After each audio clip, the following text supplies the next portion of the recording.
Antes de ver lo que es la anemia, que es una afección que afecta a las células sanguíneas, vamos a ver un poco del sistema hematopoyético para poder entender mejor lo que es la anemia. Este sistema hematopoyético o hematopoiesis hace referencia a la formación de las células sanguíneas.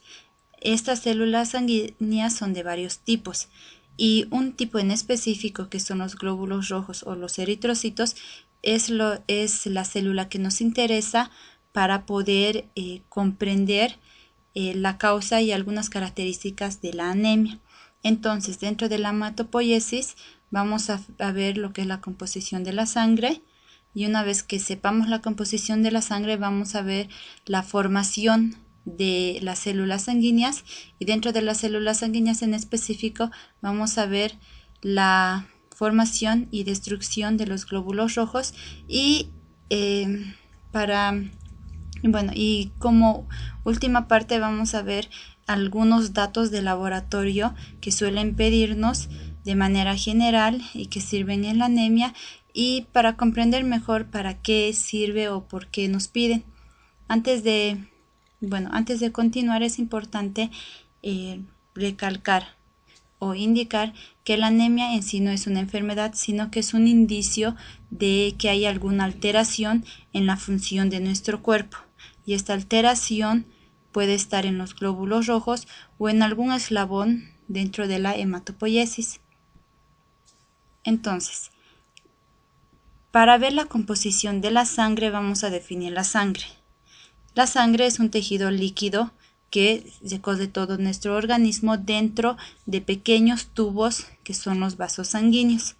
Estos vasos sanguíneos transportan diferentes componentes que forman la sangre. Estos componentes van desde el plasma, los glóbulos rojos, los glóbulos blancos y las plaquetas. En este caso nos interesan los glóbulos rojos. ¿Por qué? Porque estos glóbulos rojos son los que transportan el oxígeno que necesitan todas las células de nuestro cuerpo para funcionar y para mantenernos vivos. Para poder comprender el porcentaje o el volumen de cada uno de estos componentes en la sangre, lo que se hace es extraer la sangre de nuestro cuerpo y colocarlo en un tubo con un anticoagulante. Al colocar en este tubo y mediante diferentes procedimientos, se ve que la composición de la sangre es la siguiente. El plasma comprende casi la mitad del componente del volumen sanguíneo, y como se ve en la imagen, los glóbulos rojos, o denominados también eritrocitos, ocupan casi la mitad restante del volumen sanguíneo, y una pequeña parte lo ocupan los glóbulos blancos y las plaquetas. Estos son los componentes de la sangre en sí. Ahora, en esta diapositiva vamos a ver los porcentajes. Entonces, la sangre está compuesta por dos componentes principales, que es el plasma y las células sanguíneas. El plasma es el elemento líquido de la sangre, es el elemento que da esa definición de líquido a la sangre. ¿Por qué? Porque está compuesto en un 90% por agua, y el 10% restante de este plasma son proteínas y algunas sustancias moleculares pequeñas, ya sean iones, algunos restos de algún de metabolismo, algunas enzimas, etc.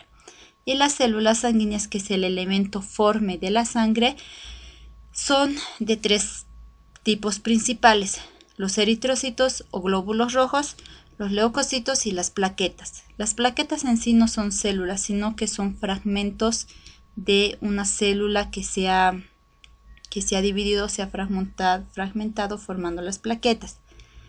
Entonces, la sangre está compuesto, si vemos porcentajes, en un 55% de plasma, o sea, de líquido, y un 42 a 47% está compuesto por células. Pero de estas células, la célula que se encuentra en mayor cantidad son los glóbulos rojos.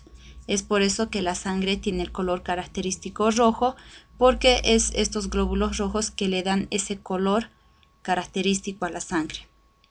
Y además se encuentran en mayor cantidad dentro de las células.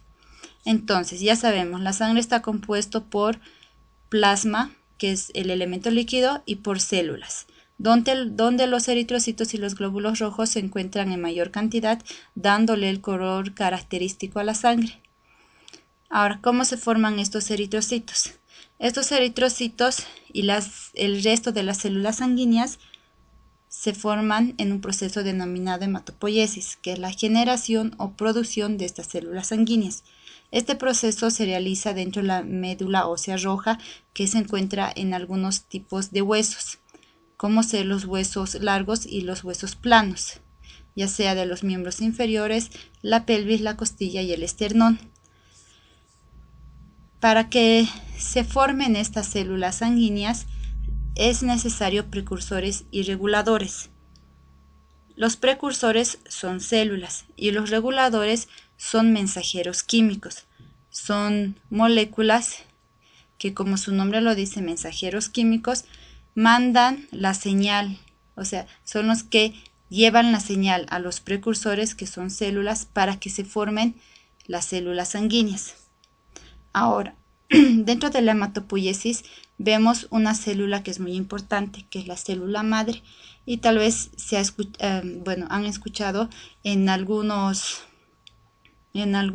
documentales o mencionar a algún doctor o en alguna noticia hablar de las células madre, porque se está usando en diferentes tratamientos para la formación de nuevas células de diferentes órganos. ¿Por qué es importante esta célula? Porque se diferencia del resto de la célula de nuestro cuerpo. ¿En qué? En que esta célula, al dividirse, puede producir distintos tipos de célula, ya sea puede producir una célula cardíaca, una célula muscular, una célula del tejido nervioso, etc.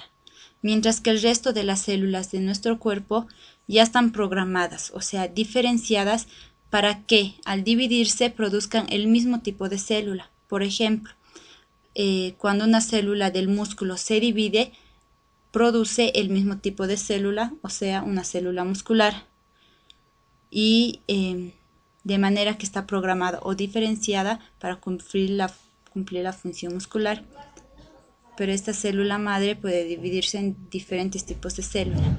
Entonces, en el caso de las células sanguíneas, la célula madre es denominada hematopoyética. Esta se divide en otras células denominadas precursores, como ya vimos aquí. Estos precursores tienen cierta diferenciación y al dividirse van a formar las células maduras, que son las células que componen la sangre.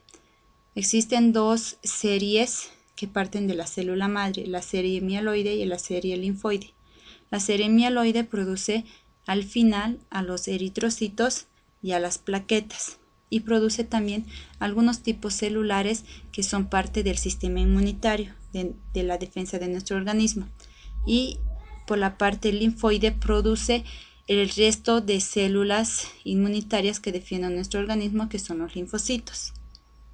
Entonces, la hematopoiesis es el proceso por el cual se generan todas las células de nuestro organismo y donde es necesario los precursores y los reguladores, que son mensajeros químicos.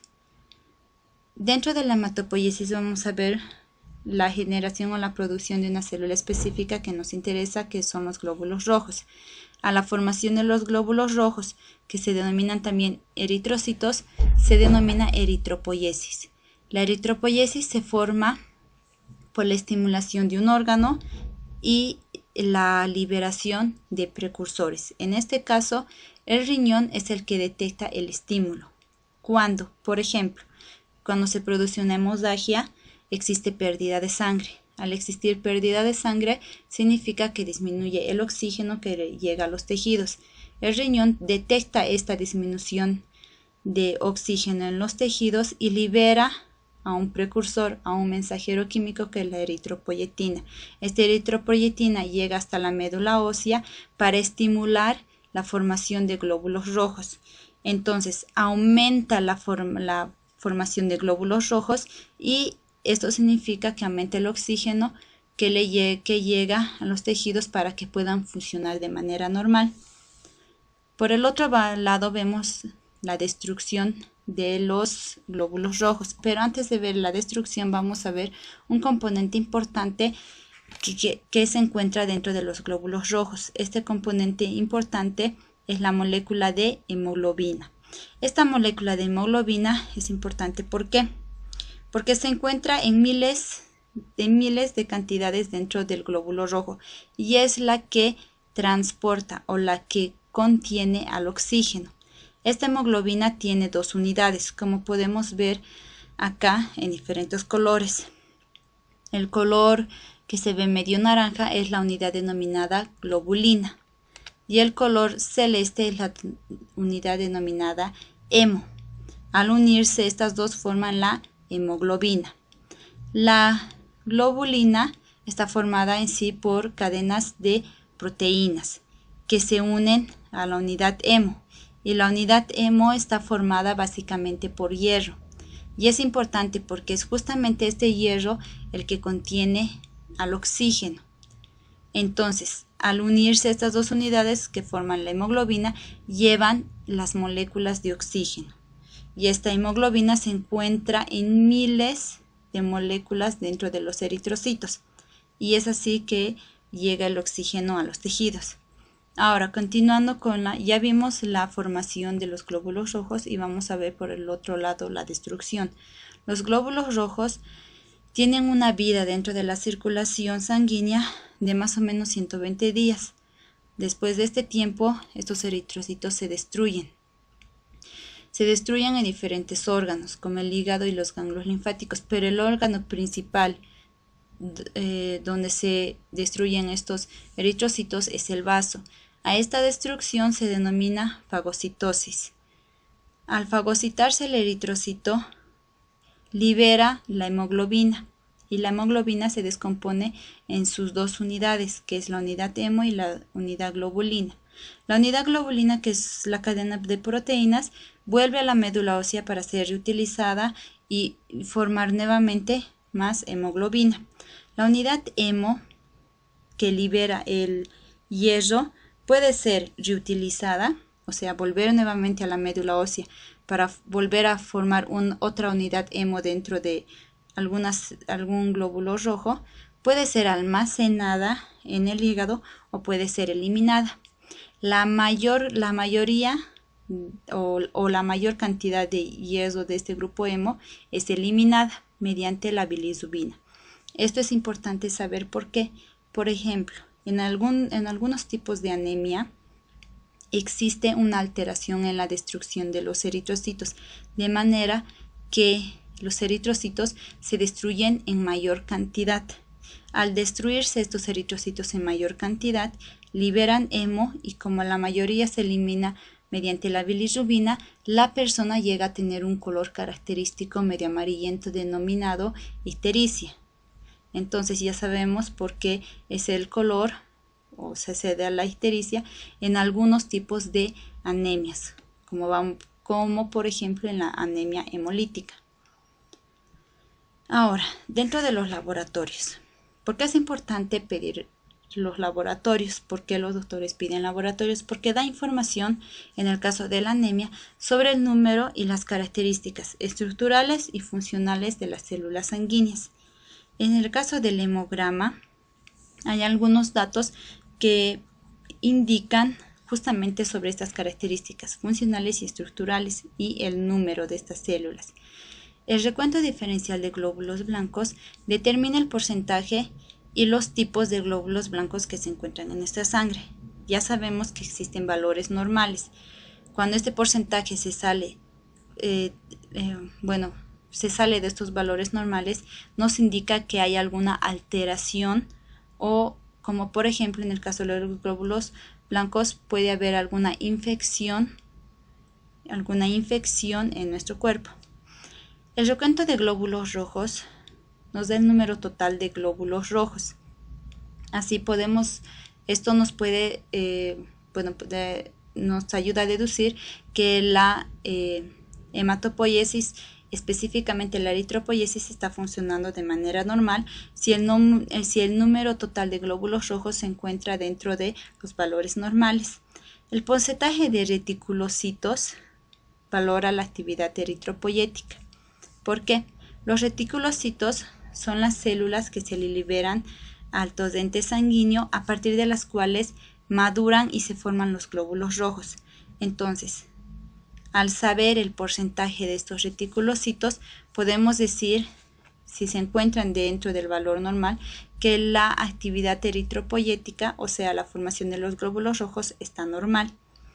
La hemoglobina y el hematocrito, ¿por qué son importantes? Porque dentro de la definición de la anemia describe que esta es la disminución de la hemoglobina y el hematocrito en la persona. Entonces, cuando la hemoglobina es un dato que nos avisa sobre el contenido de hemoglobina en la sangre, y el hematocrito describe o significa el volumen de masa de los glóbulos rojos. Y entonces ahí vemos la importancia de estos dos datos para definir también a la anemia. Para definir a la anemia, que es la disminución de la hemoglobina y disminución del hematocrito, que nos hace referencia a que hay menos glóbulos rojos en la sangre y hay menos hemoglobina también en la sangre, lo cual desencadena una menor oxigenación a los tejidos. El volumen corpuscular medio refleja el volumen o el tamaño de los glóbulos rojos. La concentración de hemoglobina corpuscular media nos significa la concentración de hemoglobina en cada célula, y la hemoglobina corpuscular media nos hace referencia sobre la masa de la hemoglobina en los glóbulos rojos. Esos tres últimos datos, denominados índices eritrocitarios, son importantes. ¿Por qué? Porque nos ayudan básicamente a diferenciar el tipo de anemia, porque existen diferentes tipos de anemias, de acuerdo a las alteraciones que se presentan. Y estos tres últimos datos nos ayudan a clasificar, por ejemplo, en el caso del volumen corpuscular medio, que nos refleja el volumen o tamaño del glóbulo rojo, nos ayuda a verificar si la anemia es normocrómica o hipocrómica, o sea, si los glóbulos rojos tienen un tamaño normal o son muy pequeños. En el caso de la concentración de hemoglobina corpuscular media, en este caso nos da el dato de que la hemoglobina en la célula se encuentra disminuida. Entonces, esta célula, esto podemos detectar, esto puede causar, por ejemplo, una disminución en la oxigenación, lo cual vamos a ver en algunos signos y síntomas. Además, estos índices eritrocitarios ayudan a seguir o hacer un seguimiento de la evolución de la enfermedad de algún tipo de anemia en un paciente que ya está recibiendo tratamiento. Bueno, gracias.